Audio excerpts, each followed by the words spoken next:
Hello everyone, welcome to RM classes. आज हम start करने जा रहे हैं alcohol, phenols and ether chapter की एक्सरसाइज सॉल्यूशन, जिसमें हम लेंगे क्वेश्चन 3, 4, 5 एंड 6।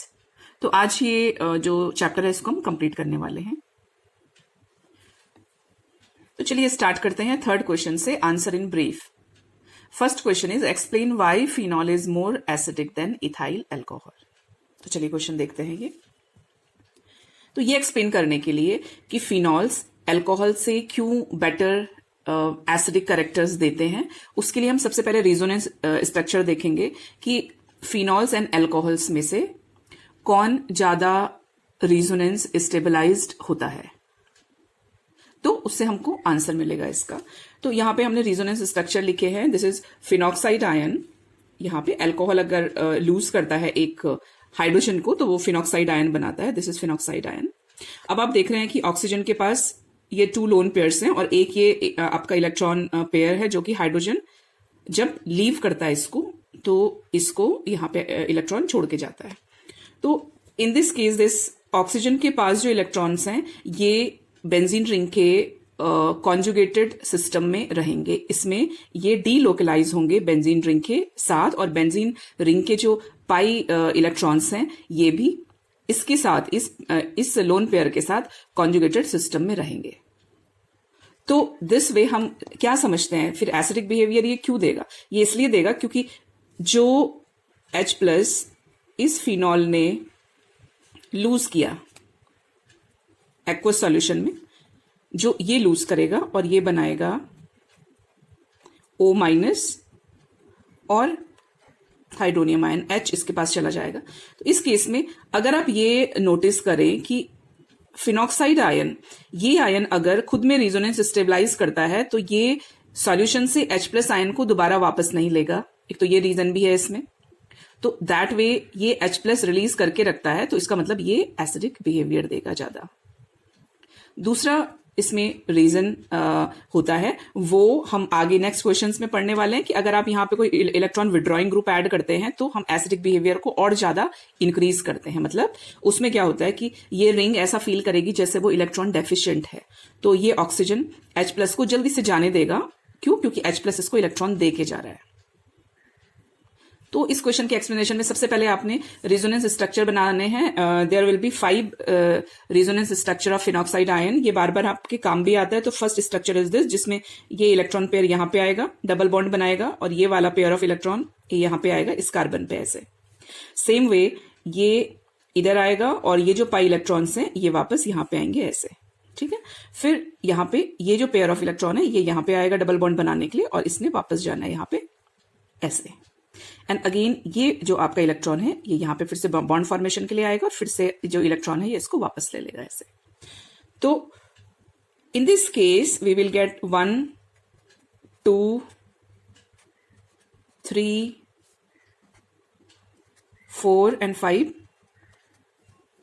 Resonance structures. तो अब इसमें आपको थ्योरी कैसे लिखना है। Phenoxide ion resonance stabilized by delocalization of negative charge. यहाँ पे आप देख रहे हो नेगेटिव चार्ज का डीलोकलाइजेशन हो रहा है। Therefore it ionizes in aqueous medium and shows a weak acid character. तो दिस इज द रीजन ये फिनॉल एसिडिक कैरेक्टर्स देते हैं। इंपॉर्टेंट क्वेश्चन है ये। अब आप देखेंगे कि अल्कोहल्स क्यों नहीं देते हैं, नॉर्मल अल्कोहल्स क्यों नहीं देते, तो उसका रीजन देखते हैं हम। यहाँ पे ये नॉर्मल अल्कोहल है। हमने एक एग्जांपल ले लिया मिथेनॉल। सपोज मिथेनॉल है, तो मिथेनॉल ने ये H+ लूज किया, इस वाटर को दिया, हाइड्रोनियम आयन बनाया। लेकिन इसके साथ क्या प्रॉब्लम है? इसके साथ प्रॉब्लम ये है कि जो CH3 ग्रुप है या कोई भी यहाँ पे अल्काइल ग्रुप होगा वो +I ग्रुप होता है। इसका कैसा नेचर होता है? प्लस इंडक्टिव इफेक्ट का मतलब ये अपने इलेक्ट्रॉन पुश करता है टुवर्ड्स दिस। तो अब जब H3 अपने इलेक्ट्रॉन्स ऑक्सीजन की तरफ पुश करेगा तो ऑक्सीजन ऑलरेडी इलेक्ट्रोनेगेटिव होता है, ये और ज्यादा इलेक्ट्रॉन रिच हो जाता है। तो अगर ये इलेक्ट्रॉन रिच होगा तो इमेजिन करिए ये H+ को कैसे जाने देगा, क्योंकि H+ जाता है तो इसको एक और इलेक्ट्रॉन दे के जाता है। एक और इलेक्ट्रॉन देगा तो पूरा सिस्टम क्या करेगा? रिपेल करेगा उस इलेक्ट्रॉन को और ये अनस्टेबल हो जाएगा। जैसे ही ये O इस H को लूज करने के लिए ट्राई करेगा, वैसे ही ये H फिर से आके यहाँ पे अटैच हो जाएगा। क्यों? क्योंकि ये जो सिस्टम है ये अनस्टेबल होगा। तो ये सिस्टम अनस्टेबल होगा because of inductive effect. So this is the answer. और इसको हम कहते हैं एल्कोक्साइड आयन, यहां पे दिस इज मिथॉक्साइड आयन।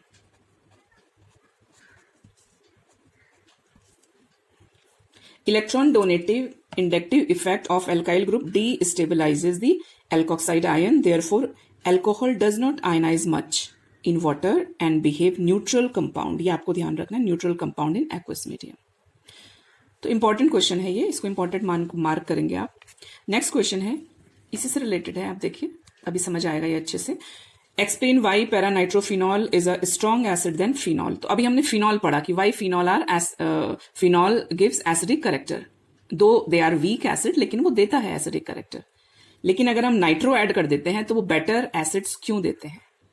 ठीक है, तो ये क्वेश्चन है। फिर से हम क्या करेंगे, दोनों स्ट्रक्चर्स को हम कंपेयर करेंगे। फिनॉल के केस में एसिडिक बिहेवियर कब देगा फिनॉल? जब H+ आयन चला जाता है और it will form phenoxide ion. Phenoxide ion कैसे स्टेबलाइज होता है ये हमने ऊपर जो प्रीवियस क्वेश्चन था उसमें भी देखा। तो इस तरीके से ये स्टेबलाइज हो रहा है हमारा फिनॉक्साइड आयन, आप देख रहे हैं इसमें। ठीक है, यहाँ पे इलेक्ट्रॉन मूव कर रहे हैं, ये इलेक्ट्रॉन यहाँ पे जाएगा ऐसे, फिर ये इलेक्ट्रॉन मूव करके ये यहाँ पे आता है, ये इलेक्ट्रॉन इधर चला जाएगा, अगेन ये इलेक्ट्रॉन यहाँ पे जाता है, इसका पेयर इधर आ जाएगा नेगेटिव, अगेन ये यहाँ पे डबल बॉन्ड बनाएगा, इसको वापस जाना पड़ेगा, और ये हमारा रिजोनेंस स्टेबलाइज इस तरीके से करता है। लेकिन अगर आप नाइट्रो ग्रुप ऐड करते हो तो जो नाइट्रो ग्रुप है this is electron withdrawing group. ठीक है, ये रिंग के इलेक्ट्रॉन को अपनी तरफ ड्रैग करता है, ऐसे पुश करता है अपनी तरफ। तो बिकॉज ऑफ दिस नेचर ये इस रिंग को कैसे बनाएगा, ये थोड़ा सा इसको इलेक्ट्रॉन डेफिशिएंट बनाएगा। इलेक्ट्रॉन डेफिशिएंट बनाएगा तो यहाँ पे ये जो ऑक्सीजन है, ये ऑक्सीजन जल्दी से H+ को लूज करने के लिए ट्राई करेगा, क्योंकि उसको भी इलेक्ट्रॉन चाहिए अपने एरिया में। तो ये भी रीजन है इसमें।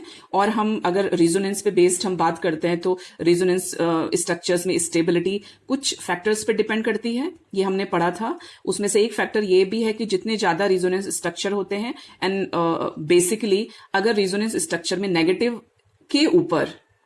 एटम के ऊपर ज्यादा नेगेटिव चार्ज होता है, या पॉजिटिव के ऊपर ज्यादा पॉजिटिव चार्ज होता है, या चार्ज का जो डिस्ट्रीब्यूशन होता है वो दूर दूर होता है, तो ज्यादा स्टेबल रेजोनेंस स्ट्रक्चर्स होते हैं। इस केस में भी ऐसे ही है कि इसमें क्योंकि एक और एक्स्ट्रा प्लस हो गया रेजोनेंस स्ट्रक्चर, यहाँ पे देखिए 6 स्ट्रक्चर है, यहाँ पे 5 स्ट्रक्चर है। तो जो नाइट्रो होगा, नाइट्रो के केस में ये जो फिनॉक्साइड आयन है, ये आयन ज्यादा देर तक स्टेबल रहेगा, ये ज्यादा स्टेबिलिटी देगा। इसलिए नाइट्रो अगर हम ऐड करते हैं तो स्ट्रॉन्गर एसिड बनाती है इन कंपैरिजन ऑफ फिनॉल। लिखेंगे कैसे आप इसको? लिखना हमको ऐसा है इसमें कि conjugate base of paranitrophenol. So this is conjugate base of paranitrophenol. Base होते हैं जिनके जो इलेक्ट्रॉन रिच होते हैं, जिनके पास इलेक्ट्रॉन होते हैं, better stabilized due to 6 resonance structures compared to the 5 resonance structure of conjugate base of phenol.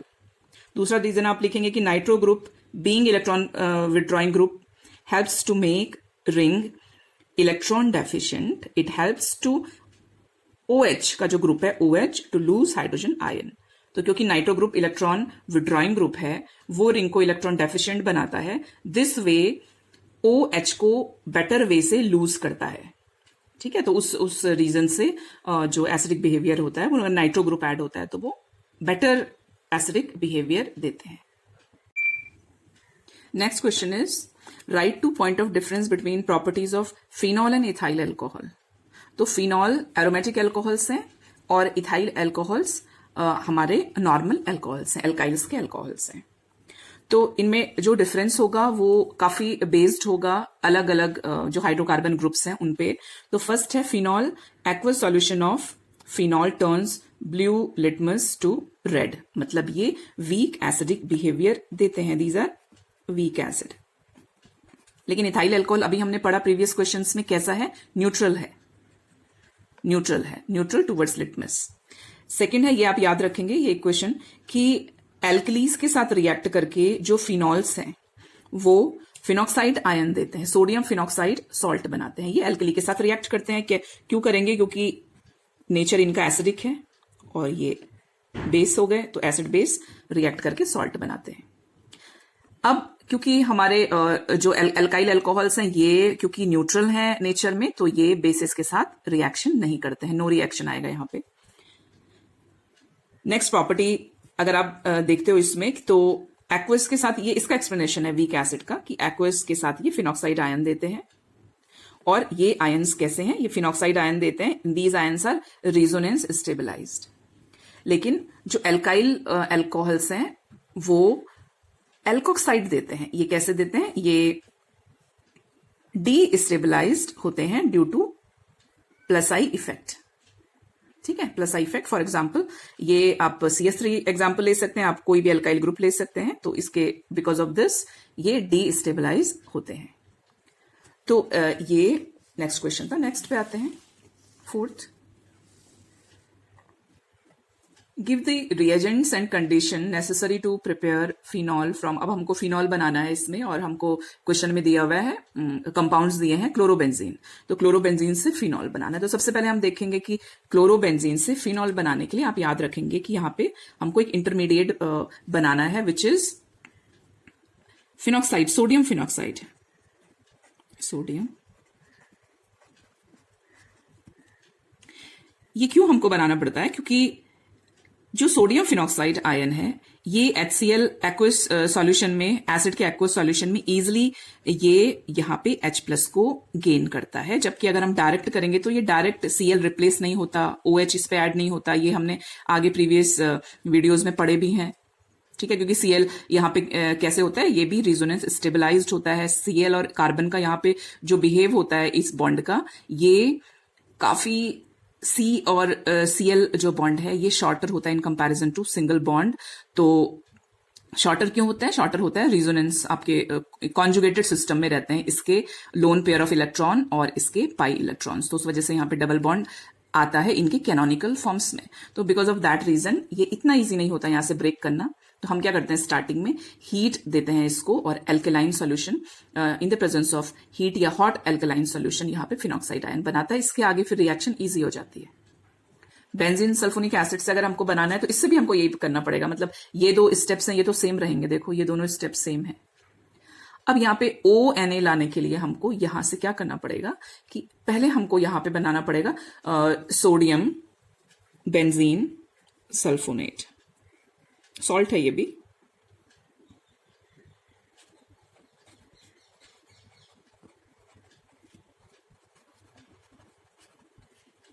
ठीक है, तो ये लाने के लिए हमको NaOH से यहां पे रिएक्ट करना पड़ेगा। तो NaOH से रिएक्शन से हमको SO3 यहाँ पे यही रहने वाला है, Na यहाँ पे जाके ऐड हो जाएगा, H और ये वाटर बनाएगा, ये हमको कंपाउंड बना हमारा, एंड सो ऑन, ऐसे हमको रिएक्शन करनी है इसमें। फिफ्थ क्वेश्चन है, give the equation of the reaction for preparation of phenol from isopropyl benzene. अब इसको मार्क करेंगे, दिस इज वेरी इंपॉर्टेंट।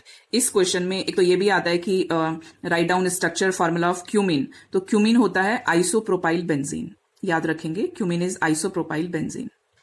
तो हम आइसोप्रोपाइल बेंजीन लेंगे। Reaction is very easy. इसमें ऑक्सीजन, ये जो O2 है, ये आपके ये कार्बन और ये हाइड्रोजन के बीच में फिट करना है आपको। यहाँ पे हाइड्रो पेरोक्साइड बनाएगा, ये कार्बन और ये हाइड्रोजन के बीच में हम पेरोक्साइड लिंक बनाएगा। ठीक है, तो ये O2 कहाँ फिट होगा, ये O2 यहाँ पे एडिशन देगा रिएक्शन CnH के बीच में, यहाँ पे फिट होगा। और अगेन आपको कैसे याद करना है कि एसिड की प्रेजेंस में हीट, आपका हीट अप करेंगे एनवायरनमेंट को एसिड की प्रेजेंस में। जो इतना पार्ट है यहाँ से, ये इतना पार्ट ये ब्रेक होके OH इसके साथ आ जाएगा, फिनॉल बनाएगा, और ये जो कंप्लीट आपको मिल रहा है एसीटोन, ये सेपरेट मिल जाएगा यहाँ पे, एसीटोन एंड फिनॉल। तो ये भी आपकी इंपॉर्टेंट रिएक्शन है। Next question is, give a simple chemical test to distinguish between ethanol and ethyl bromide. तो इथेनॉल एंड इथाइल ब्रोमाइड, ये अल्कोहल है और ये हैलाइड है। इन दोनों के जो टेस्ट हैं वो डिस्टिंग्विश करने के लिए हमने अल्कोहल से पढ़ा था। तो हमने पढ़ा था कि अल्कोहल में OH वाला जो सेक्शन होता है, यहां से बॉन्ड की ब्रेकिंग होती है। तो जब मेटल से रिएक्ट करते हैं तो ये एल्कोक्साइड आयन बनाता है ऐसे। ठीक है, सोडियम एल्कोक्साइड और हाइड्रोजन गैस रिलीज करता है। तो इट लिबरेट्स हाइड्रोजन गैस। जो अल्कोहल्स होते हैं वो हाइड्रोजन गैस लिबरेट करते हैं। लेकिन अगर हम सोडियम मेटल से रिएक्शन करवाते हैं किसी अल्काइल हैलाइड की, तो वो in the presence of dry ether Wurtz reaction देता है और हाइड्रोजन गैस लिबरेट नहीं होगी। तो in the case of alcohol, sodium से रिएक्शन करने पे सोडियम फिनॉक्साइड आयन बनता है, और in the case of alkyl halide, sodium से रिएक्ट करने पे हमको जितने नंबर ऑफ कार्बन का यहाँ पे लिया है हमने कंपाउंड, उसके डबल नंबर ऑफ प्रोडक्ट मिलता है। तो यहाँ पे हमने 2 कार्बन लिए, यहाँ पे हमको ब्यूटेन मिला है 4 कार्बन। चलिए फोर्थ क्वेश्चन है। फोर्थ क्वेश्चन भी इंटरेस्टिंग क्वेश्चन है और ये एग्जाम में आते हैं ऐसे क्वेश्चंस। तो इसमें आपको क्या बताया, इसको कैसे करना है स्टूडेंट्स, वो मैं आपको बताऊंगी कि ईथर दिया कि क्वेश्चन में आपसे कहा है कि ईथर है, आपका मॉलिक्यूलर फॉर्मूला दिया है ईथर का, मींस 5 कार्बन वाला कंपाउंड है ये। In the presence of hot HI ये 2 एल्काइल हैलाइड्स देता है। दोनों एल्काइल हैलाइड्स का जब आप हाइड्रोलिसिस करते हो, मतलब इसमें वाटर ऐड करवाते हो, तो B और C प्रोडक्ट्स बनते हैं। वो B और C प्रोडक्ट क्या है, उन प्रोडक्ट को जब ऑक्सीडेशन करते हैं तो एसिड बनाता है, और जब वो प्रोडक्ट का हम ऑक्सीडेशन करते हैं C वाले का तो वो कीटोन देता है। तो ऐसे क्वेश्चंस हमको कैसे करने हैं वो हमको समझना है। तो इस केस में हम स्टार्ट करेंगे कि ये 5 कार्बन वाला है। देखो यहाँ पे कार्बन 5 है, यहाँ पे कोई भी ऐसी प्रोसेस नहीं है जिनमें कार्बन ऐड हो रहे हैं। इसका मतलब जब एंड प्रोडक्ट बनेगा तो यहाँ पे भी कार्बन 5 ही होंगे। इन दिस केस कीटोन है तो मिनिमम 3 कार्बन तो होने चाहिए उसके पास। तो इसका मतलब ये तो एसीटोन होगा, ये पॉसिबिलिटी है, मिनिमम इतना, ये एसीटोन होगा। और यहाँ पे जो भी एसिड होगा इसका मतलब उस एसिड के पास 2 कार्बन है, तो वो एसिटिक एसिड होगा। नाउ अगर इसके रिवर्स चलेंगे तो ये कीटोन है तो ये क्या होगा, ये सेकेंडरी अल्कोहल होगा। ये अगर एसिड है तो ये क्या होना चाहिए, ये प्राइमरी अल्कोहल होना चाहिए। इसका मतलब ये प्राइमरी अल्कोहल और ये सेकेंडरी अल्कोहल होना चाहिए। अब ये प्राइमरी अल्कोहल अगर होता है तो हाइड्रोलिसिस से पहले ये हैलाइड क्या होगा, ये भी प्राइमरी हैलाइड होगा, और इसका मतलब ये वाला सेकेंडरी हैलाइड होगा।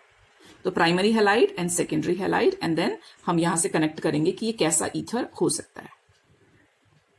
तो ऐसे आपको हिट एंड ट्रायल करना है। ये रॉन्ग भी हो सकता है, लेकिन आप पहले रफ में प्रैक्टिस करनी है कि ये ऐसा ऐसा है, एंड देन ऐड करके यहाँ पे हमको ऐसा कुछ मिल रहा है। मतलब 2 पार्ट आप देखेंगे, एक पार्ट देखेंगे आप प्राइमरी आपका जो हैलाइड पार्ट देता है, मतलब प्राइमरी होगा तो ऐसे होगा, ये होने चाहिए मिनिमम 2 कार्बन इधर होने चाहिए, ऐसे ये कुछ ऐसा होना चाहिए। और ये वाला जो पोर्शन है ये हमारा सेकेंडरी हैलाइड विथ 3 कार्बन, ये ऐसा होना चाहिए। इसका मतलब ये जो पॉइंट्स हैं इन दोनों के बीच में ऑक्सीजन होना चाहिए। तो आइसोप्रोपाइल, फिर ऑक्सीजन, और फिर यहाँ पे इथाइल, ठीक है। तो इथाइल, आइसोप्रोपाइल, ईथर, ऐसा कुछ यहाँ पे ईथर होना चाहिए। तो ऐसे लिख के उसके बाद फिर से हिट एंड ट्रायल करके आपको चेक करना पड़ेगा अगर ऐसे क्वेश्चन आते हैं। तो चलिए हम स्टार्ट करते हैं। तो जब हमने देखा कि हम ईथर से स्टार्ट किया और हमने फिर उसको रीचेक किया तो देखा कि यस, ये जो ए है, ए क्या था, कंपाउंड आपका इथाइल आइसोप्रोपाइल ईथर, ठीक है, ये मिला हमको। हॉट HI में जब हम इसको रिएक्ट करते हैं तो इस वाले पार्ट से CH3 CH2 आपका I बनेगा, और इस वाले पार्ट से CH3 CH और यहाँ पे CH3 I बनेगा। मैं इसको करेक्ट करती हूँ, सॉरी, वहां पे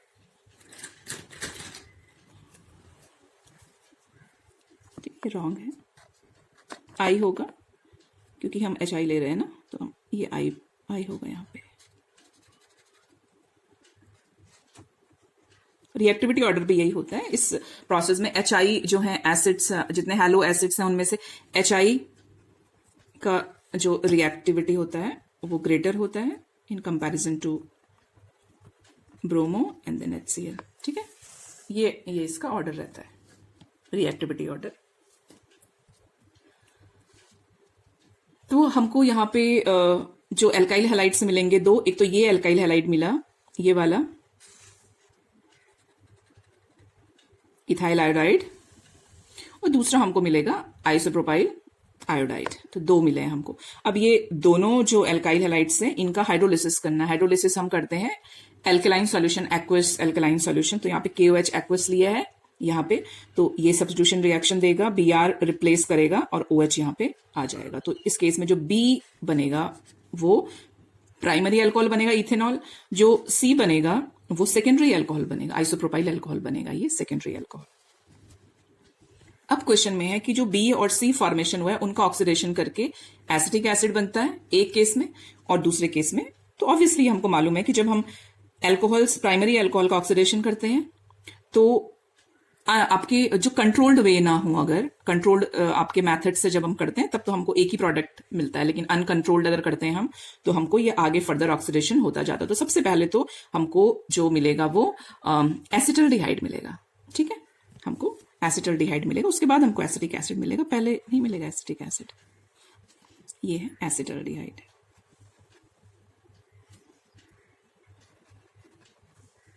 एसिटल्डिहाइड, ठीक है, यहां पे ये एसिटिक एसिड मिलेगा हमको।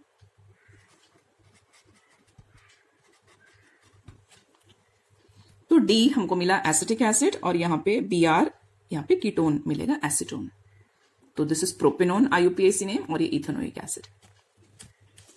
फिर क्वेश्चन में आपको बताया कि सबके आपको स्ट्रक्चर्ड फॉर्मूला और नेमिंग करना है, तो आप कर सकते हैं। यहाँ पे this is isopropyl ethyl isopropyl ether, this is common name. IUPAC name होगा इसका, देखो 1 2, यहाँ पे 1 2 3, 2 पे इथॉक्सी है, ठीक है, 2 ethoxy propane. This is ethanol, this is propane 2 ओल, यहाँ पे आइसोप्रोपाइल अल्कोहल कॉमन नाम है, प्रोपेन 2। फिर यहाँ पे एसिटिक एसिड है, इथेनोइक एसिड हम इसको कहते हैं, एंड दिस इज एसीटोन, इसको हम प्रोपेनोन कहते हैं। Fifth and sixth question easy है। Fifth question is write structure formally for 2 methoxy hexane. तो यहाँ पे आप देखेंगे कि parent is hexane 1 2 3 4 1 2 3 4 5 6, so this is parent.